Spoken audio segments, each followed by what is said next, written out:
Thank you. Erokamano nya jaduong. An gi weche adek. Wach mokwongo, Raila ne en ng'ama oluor e Kenya ka nyaka beyond.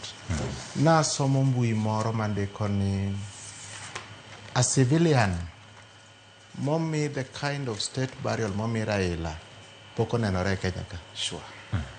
To mano nyiso luor makata rais wa makawuono Migosi William Ruto omiye.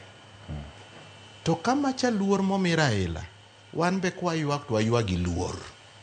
Moromo gi luor ma jaduong no cultivate. Mano number one. Mato kata cross na jo Kenya, jo matindo, jo madongo, waywa guru Raila gi luor. Mo deserve kaka jatelo mano luor Kenya ka to gi piny mangima. Mano number 1. Number 2, ana Homa Bay, to Homa Bay governor na ma Nyawang'aya Gladys Wanga nigi slogan mar genowa. Omiyo kipenya to koro genowa ni kanye makoro Migosi Raila owewa ni tanyalo nyisi ni joluo pod wan gi geno. Wan gi geno nikech wang'eyo ni genowa ok oyiengore kuom dhano, to oyiengore kuom Nyasaye manomiyowa Raila. To Nyasaye no pod biro miyowa jatelo moro. Kineno kaka Raila otie Kenya ka, Raila ne en mich mane Nyasaye omiyowa. Omiyo jo Kenya, omiyo jo Luo, omiyo jo Afrika. Omiyo Nyasaye manomiyowa mich machalo kaka Raila Amolo Odinga no. Ene ma pod waketo kuome geno no biro miyowa moro. Bishop osewacho ka ni ka jaduong' Jaramogi ne ngima, geno wane ni kuom Jaramogi. Kendo nok wang'eyo ni Nyasaye nyalo chako miyowa mich moro moa e koth Jaramogi manyalo tiyo malich kaka Raila nyotiyo ni.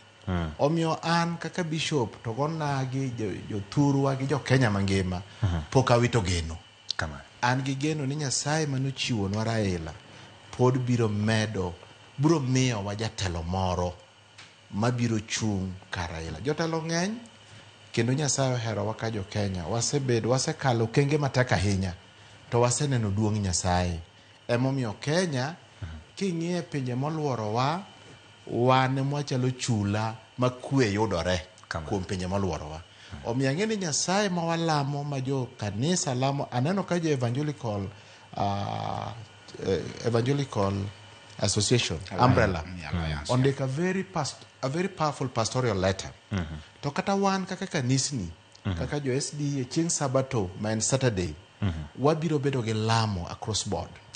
Ka walamo ni mondo Nyasaye moseritowa oyie omiwa kwe, kendo Nyasaye oho chuny jowa. Ka odonjo Kisumu, ji mondo mi orwake gi luor, oywage gi luor, o maintain kwe mondo mi warit jatelo ma Nyasaye biro miyowa. Erokamano. Erokamano Nyakoromogi.